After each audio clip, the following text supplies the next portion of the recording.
Action stations. Greetings folks, Anila Horam here with a World of Warships replay. Today we are featuring a match from Wes the Handsome, who is in the Tier 10 Royal Navy Light Cruiser HMS Minotaur.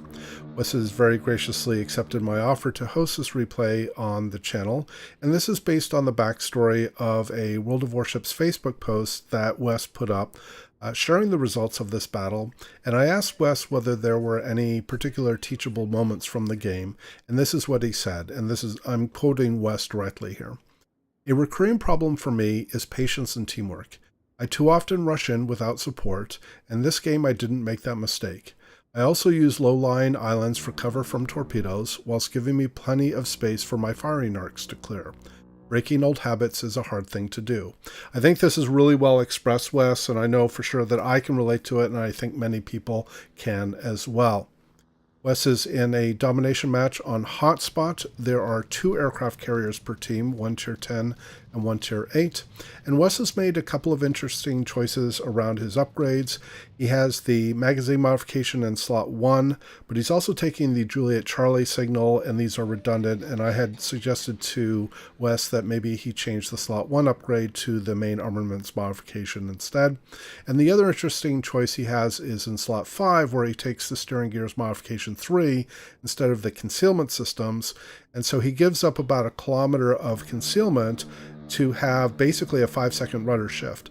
So that's, again, something else that Wes may want to consider.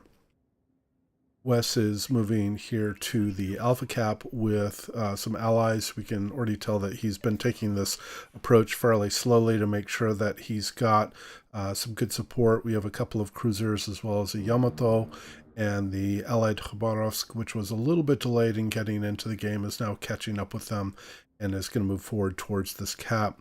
We can see that the opposing team's Udaloy is, and in fact their Shimakaze, both of the opposing team's destroyers are north of the Bravo cap, and so they aren't going to be contesting more than 1 cap at this point, which frankly I think is going to be put them at a little bit of a disadvantage.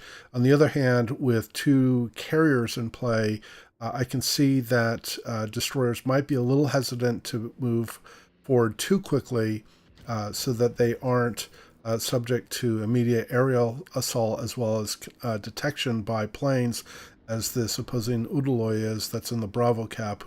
He's coming under some pretty sustained fire already and is going to lose more than half of his health here over the next minute or so. There we can see he's taking quite a few salvos, and that was quite a bad salvo they just took right there. Wes has moved in here to the Bravo cap. He is detected, currently doesn't have anybody targeting him, but that will change here in just a moment. Sends out some torpedoes to provide some area denial, I expect. He's now coming under attack, and he's going to make the right choice here to smoke up so that he gets some concealment. Obviously wants to prevent taking too much damage from opposing fire, but also be able to provide, ensure that his team can get this capture point. He is going to take a couple more hits here. In fact, it looks like he took a Citadel there. I believe that was from the opposing Henri IV that we can now see on the north side of the Alpha Cap. The opposing team has, in my opinion, a pretty weak position right now. They are very heavily clustered north of Bravo and even further north of Alpha, and looks like they haven't committed any capacity toward the Charlie cap. Then again, Wes's team is also very heavy here at Alpha as well, although we do have a couple of allied ships that are closer to Charlie, and that might give them some means to be able to contest or take the Charlie cap. The opposing team has now successfully taken Bravo, and now Wes's team has just taken Alpha. Wes has, one of the skills that Wes has is the smokescreen expert, which trades off a little bit in terms of the duration of the smoke, but gives it a much larger bloom, and is not a bad choice at all for a smoke-focused cruiser to be able to give them some better maneuvering flexibility. A lot of players, especially at the higher tiers, are quite skilled at firing into smoke, and it's generally a very good idea to be maneuvering regularly within your smoke to make it harder for opposing ships to be able to target you based on watching your gun flashes coming out of the smoke. And here Wes is getting some very quick rapid fire on the Seattle, takes the Seattle down, claiming first blood for his team. And now he's going to turn his attention to this opposing Edinburgh, which is also now broadside to him, although now we've lost visibility on the cruiser. His smoke is now dissipated, but he's very close to this outcrop of island or maybe a peninsula here next to him, and it's definitely giving him some insulation, as he had mentioned earlier in my opening comments, from torpedoes. And here he's getting some decent hits on the Edinburgh, but it looks like the Edinburgh is going to get out of his range. And Wes, since his smoke screen has yet to come back off cooldown, is leveraging the terrain here to be able to fire over it and get some shots in on this Edinburgh who's trying to get out of harm's way. So again, looking at the tactical situation, both teams are sort of very heavily clustered on the Alpha side. The opposing team again has taken Bravo, and no team has moved into Charlie there. The opposing Edinburgh has now just been taken down by the Allied Yamato. So while both teams are sort of very heavily condensed on this west flank, Wes's team actually has a significant advantage here because they're actually in the cap and basically holding the opposing team back. And so Wes's team, at least in my opinion, tactically has a slightly better position here.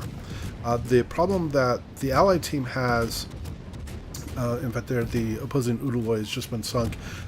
One of the problems that the Allied team has is we have two ships near the Charlie Cap that are heavily isolated, and that's going to make them prime targets for the opposing carriers.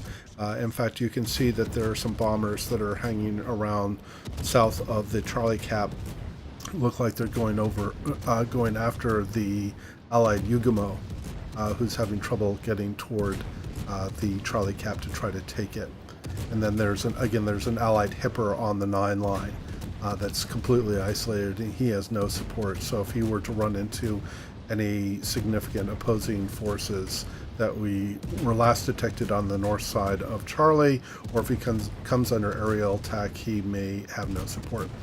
Here Wes is doing the sort of very classic Minotaur thing, sitting in the smoke, spamming this semi-armor piercing shells at ships at range here, putting some pressure on this Montana. Really important to be hitting the superstructure, especially when it gets angled, because soon the penetration will start falling off and he won't be getting any damage. He'll just be getting mostly bounces and shatters. Knocking out some secondary guns in the process. Wes does take a little bit of chip damage from a blind fire from one of the opposing ships. Again, I think that may have been the Henri IV. In fact, you can see that the Henri is firing again in the direction of Wes in the smoke to get, like I said, get a little bit of chip damage. Wes is going to duck back here behind the island because the smoke is just about to expire, and he doesn't want to be detected and then caught broadside by the Henri or some of the other ships. This is going to be a little bit of a difficult shot for him because the Henri is a very quick ship, especially if it's has its speed boost going. It looks like he just activated it. That was a pretty nice salvo, almost 7,000. Now he gets another little over 4,000. So he did almost 10,000 in damage, or a little more than 10,000 over 2 salvos. That's a pretty hard shot to make for a Minotaur at that range against a high-speed cruiser like an Henri IV. He sends out some more torpedoes here on the north to discourage any attempted advance by the opposing team. The Minotaur is a very capable torpedo cruiser with torpedo range of 10 kilometers. And again, this is one of the places where having a maximum concealment around 9 kilometers can be an advantage because it gives the Minotaur the ability to stealth torpedo. against opponents if it has to. Wes is going to just, again, continue to hold station here as he's trying to make sure that the opposing team doesn't creep back down into Alpha.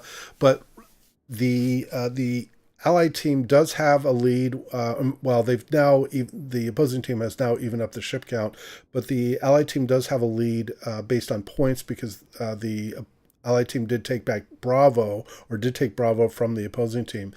The opposing team has now moved into and taken Charlie, and they have some ships that we've lost track of. And now the Yamato is pushing Wes out of the way, so the Yamato kind of goes where he wants to. But the opposing team does have some force in Charlie that we've now lost track of, and they could be in a position to get into a flanking position on Wes's team.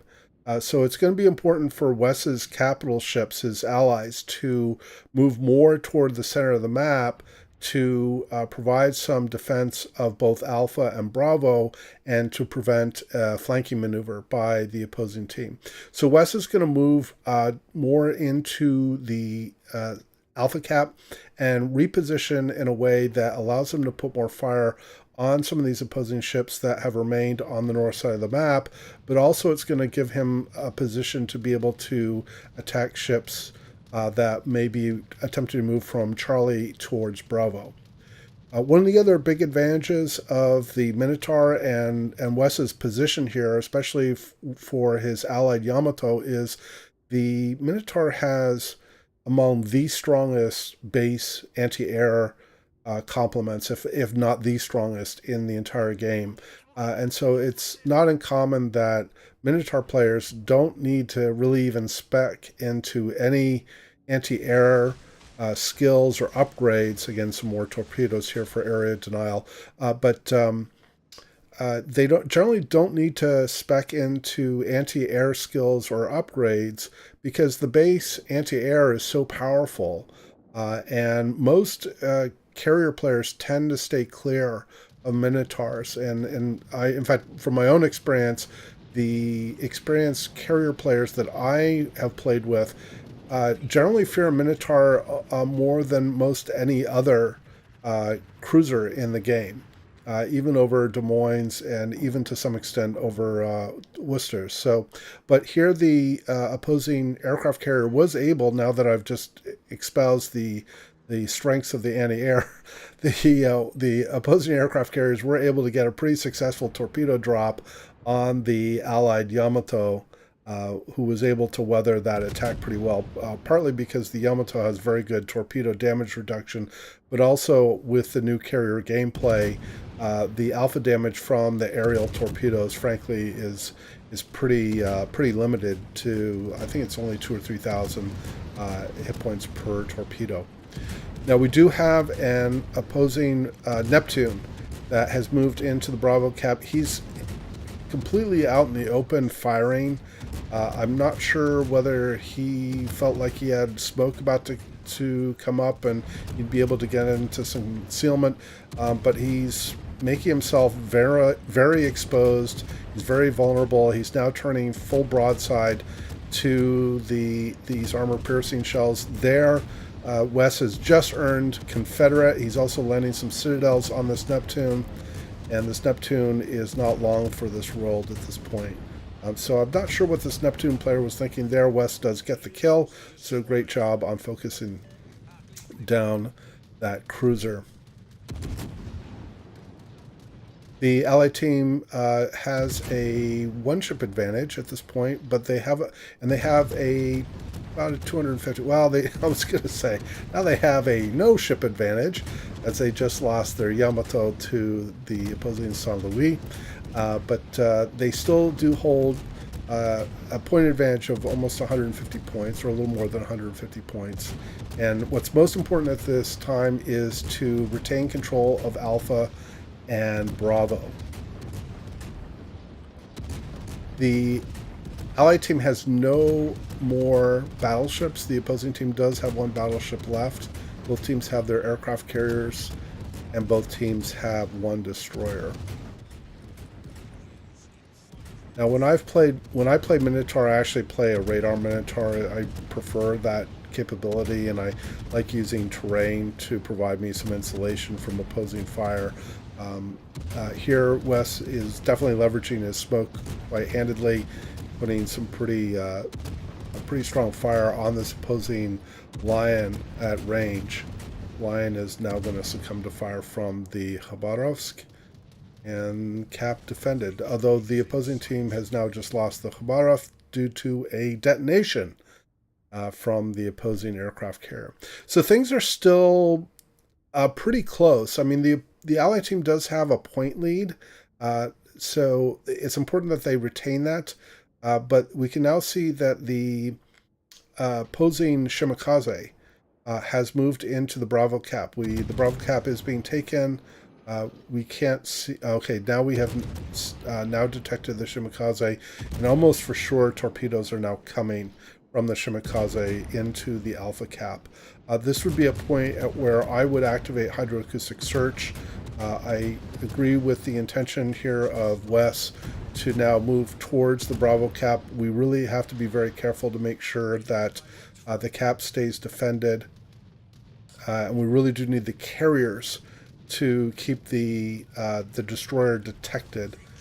Here, Wes's turn is a little too sharp, and he ends up taking a torpedo, but he's able to damage control that, and now is getting a repair party in. Looks like the opposing aircraft carriers were able, or the Allied aircraft carrier was able to get a decent salvo in of torpedoes on the San Luis. The San Luis goes down. We now detect the opposing Shimakaze again. Really important at this point, in my opinion, for the Allied carriers to keep that destroyer detected so that they can defend the cap and they can get the destroyer down. The Allied, I believe that's an Ibuki on Wes's port side, is very wounded and wouldn't need to take too much damage to go down. Really trying to get the Shimakaze down here. This is a difficult shot, but the Midway with some rocket planes is able to eliminate the destroyer. So the Allied team has now secured a 2-ship advantage. Oh, I'm sorry, it wasn't an Ibuki, it was a Neptune. The Neptune, unfortunately, succumbs to torpedo send from the opposing Shokaku, and now Wes, being the only really the main surface ship at this point, is going to come under some sustained aerial attack from the 2 carriers, but again with very strong anti-air. This is something that if I were in a Minotaur, I wouldn't be too concerned about. You do want to maneuver to attempt to throw off their aim so that if they do get any planes through, that you can minimize damage taken. But otherwise, the Minotaur is going to be very good at shooting planes down. So the team is now well over 900 points. And barring some sort of catastrophe with more detonations, the Allied team is going to lock things up here and win on points here very soon. So, Wes, you've done a terrific job here, racking up over 170,000 in damage, getting first blood, Confederate, taking down 2 ships, helping to capture point, getting a number of defense ribbons in, and shooting down 43 planes in the process. I don't remember if he shot down any more, but certainly plenty of planes shot down by this very powerful cruiser. So very well done, Wes, and definitely something to be proud of. And I think your positioning and your tactics here to contribute to the game, support your allies with anti-air and so on, was really terrific. You were right in the right place at the right time to support your team. The opposing team made some interesting choices in terms of their positioning north of Alpha that I think didn't help them. But Wes, your positioning definitely made it very difficult for the opposing team to be able to try to contest Alpha. And here again, Wes's team has won on points. So I've got the personal score and the team score. Wes comes in top XP for the entire game at over 2,500 base XP, followed very closely by the Allied Saipan, and that's quite impressive for a Saipan to rack up almost 2,500 base XP as a Tier 8 aircraft carrier in a Tier 10 match. So well done by the Saipan player as well. So I hope you enjoyed the replay and the commentary. Please do leave your comments below, and as always, we hope to see you out there, and we wish you happy sailing.